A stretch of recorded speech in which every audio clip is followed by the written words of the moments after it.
Hello, and welcome to the Smart Injury Doctors Podcast, the injury market's top program for doctors, lawyers, and insurers who want to gain greater insight on how to improve patient recovery results and deliver better services in the U.S. injury market. Please welcome your host, Dr. Jeffrey Allen Kronk.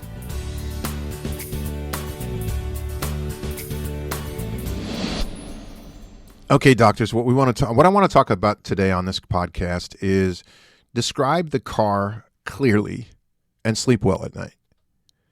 Now, I know that you're going to go, okay, what is he talking about? That's wild.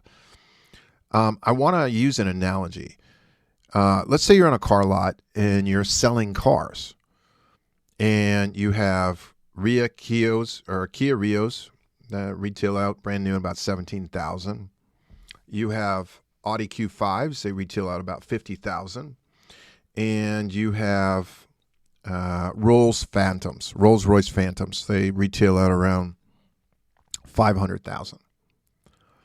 Okay, so I want you to think of injury documentation like describing the car.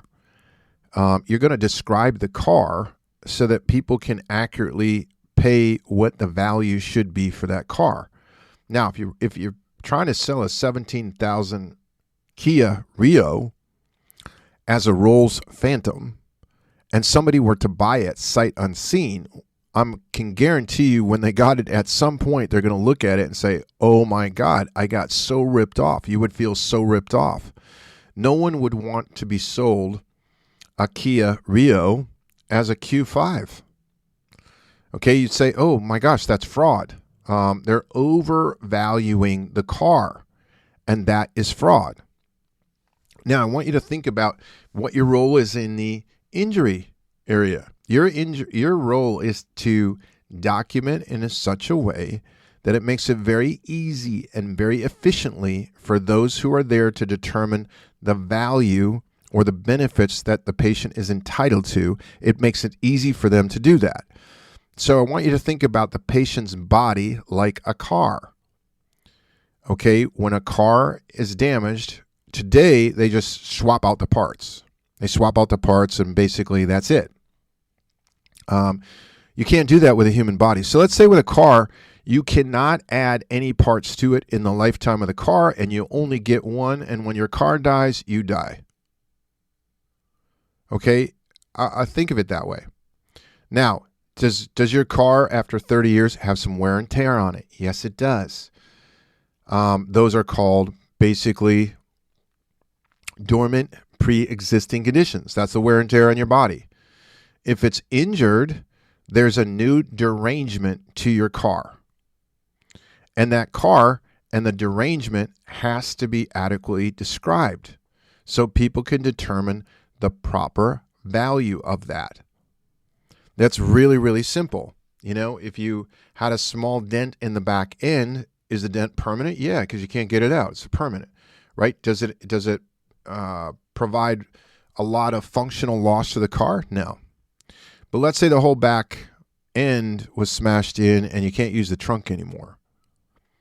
Does that reduce down the damage? Does that reduce the function of the car? Yes, it makes it a lot harder. Remember, you only get one car. You can't switch that car out. So now from here on in, you really can't use the trunk.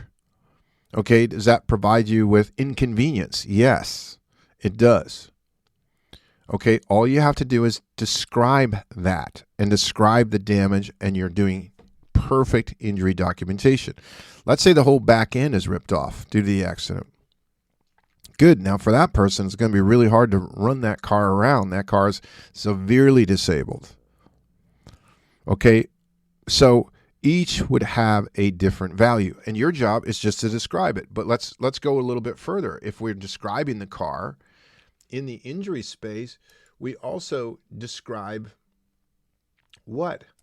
The person who's injured. What does that person do for a living?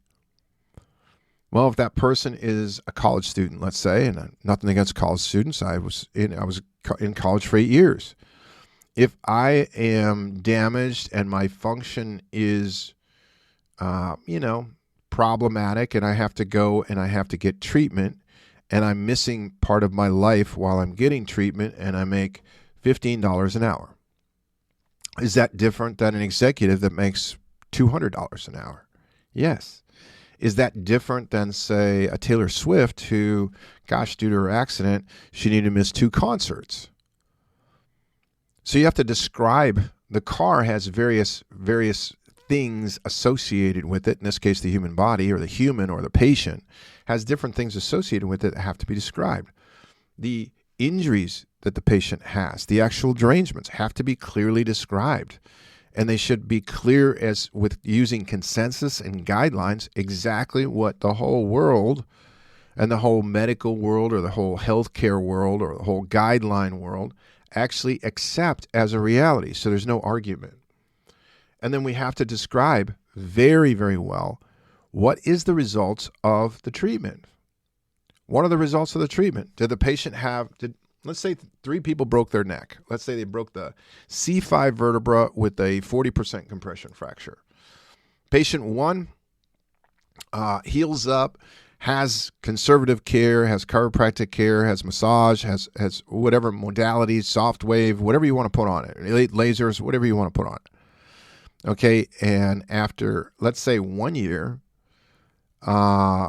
healed fracture and treatment, they don't feel anything. They feel incredible. As a matter of fact, they feel better than they did before they actually had the accident. Okay, the next patient has moderate. They're out 1 year, same treatment, same exact modalities, everything the same condition. But they're out a year, and now they have moderate problems still. They're still feeling a significant amount of pain with it. It's intermittent, but it's still interfering with a lot of their life. Patient 3 had the same amount of care. They have pain all of the time. They basically have a very difficult time dealing with life. Okay, all 3 of those cars, or those bodies, or those humans, when I've documented that, have a different value. And that's all your job is in the personal injury space. Your job is really, really easy. It's to document in such a way that allows the patient access to any benefits they're entitled to. It's not your job to determine what that is. That's not your job as a doctor. As a matter of fact, your job as a doctor is to decrease claim value. If in those 3 scenarios, if I'm the one that's treating in my clinic and I have the broken neck patient, and that patient comes through my clinic and now has, after a year's worth of care, years there, has no problems, it doesn't interfere with their activities at all, doesn't interfere, no pain, it's not intermittent, it's really, really stable, then I've reduced the claim value. Now, if somebody else went to a different clinic and they didn't have that response, and basically they're not really doing well, or the third person's really doing horribly, then you can see the difference of what I'm talking about. My job is to get that, and I'm using broken necks so everybody can relate to, is like, okay, it's serious. I want to take that serious injury and I want to reduce it down to nothing if possible.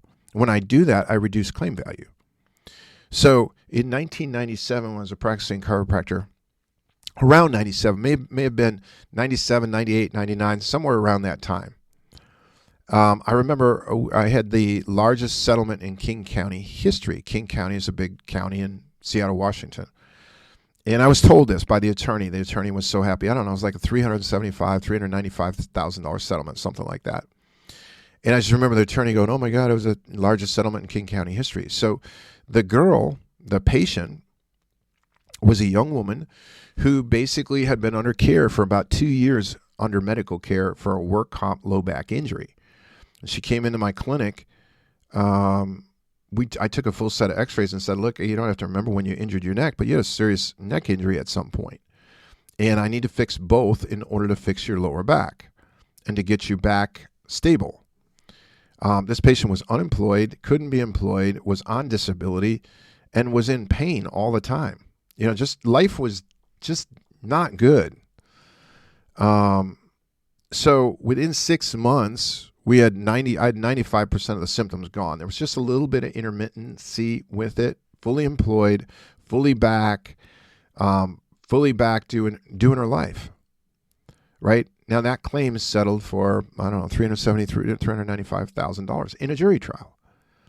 Now, did I do my job? Yes. Did I reduce the claim value? Yes. Was everybody happy? Oh my God, everybody was ecstatic. The insurer should have been ecstatic, right? Because I also saved the insurance company a lot of money. Had she been disabled for the rest of her life, the claim value would have been significantly higher. So everyone was happy. The patient was happy. The insurer was happy. And when I say the insurer was happy, I don't know, maybe the insurer wasn't happy, but it certainly was less than what they would have paid had she been fully disabled. Was the attorney happy? Plaintiff attorney was ecstatic. Everybody was happy, right? And I did my job. So that's the job that you have. You want to just describe the patient as they are. You want to describe their condition very, very well. And you want to make it very simple to do. That's what we do in the Smart Injury Doctors program. I have doctors from all over the country that come into my program, and basically we show them the simplicity of the injuries to the spine, which are only 3, show them how to work them up, what the consensus is, so they can do 3 things. 1, they can understand and diagnose the actual patient's injuries. 2, they can get incredibly good physical recovery results. That's what they're interested in. And 2, they can document in such a way that makes it easy for everyone to assess the value. Doctors, if you think that attorneys out there like long-term, long, drawn-out cases, they don't. They like cases where they come in, the full workup is done, you see the significance of the injuries, you get good results with the client, their client, or your patient, and it allows them to resolve the claims faster. And it also is best or good for the insurer because it does the same thing for the insurer. When you're good, you're in the top 2, you're in the top 5%, you're in the top 10% of treatment results, diagnostic acumen, where you know what you're looking for, you know what these injuries are, and you know how to document this. You are everybody's best friend. You're the insurer's best friend. You're the employer's best friend. You're the patient's best friend. You're the plaintiff attorney's best friend, and you're the defense attorney's best friend. That's the win-win-win. But you got to focus on results, and you got to stop focusing. If you are, I don't know if you are, but I know when I hear a lot of doctors out there that go, "Hey, I'm going to show you." They go out to attorneys and they want to show attorneys how to increase claim value. Basically, what you're announcing to the world is you want to show how you are focused on not getting results, because that's how you increase claim value. Oh my gosh, we're gonna do care here, and then we're gonna send care there, and then we're gonna send care over here, and everybody's gonna get involved, and the patient's not really gonna do all that well, and we're gonna seriously increase the claim value because we're gonna seriously show that our care didn't work and we needed a lot of help. And I'm not saying that you don't need help. I'm not saying that I haven't needed help. But the percentage of patients that you need help with should be lower and lower and lower as you go, because you refine your techniques. So the best thing to do, when I hear the doctors out there saying, look, I'm going to increase or show you how to increase claim value as an insurer, basically what the insurers, I'm going to guarantee you what they're hearing is you're trying to take a Kia Rio and sell it as a Q5 or a Phantom Rolls-Royce. You're trying to artificially elevate the claim. How do I increase the car value of a Rolls Phantom? There's a book. It says exactly what the value is. It says what the range is. We have also a book called the Kelley Blue Book that says, hey, if you got some wear and tear on the Rolls, you got age on the Rolls and everything else is starting to be run down, then here's your rundown value of that car. Okay, nobody's trying to rip off anybody in the car market. Or I shouldn't say that. There are people that try to rip people off in the car market, and if you're ever involved with that, man, you're upset.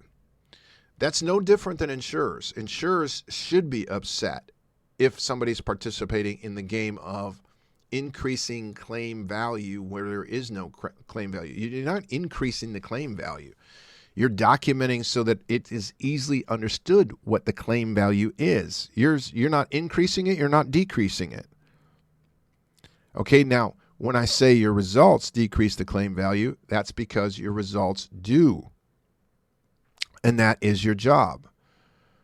but you're not sitting there and trying to, I guess what I'm saying is you're not trying to basically sell a Kia Rio as a Q5 or a Rolls Royce.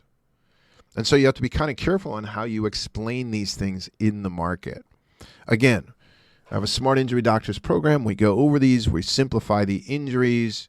We have an incredible training program and a coaching program.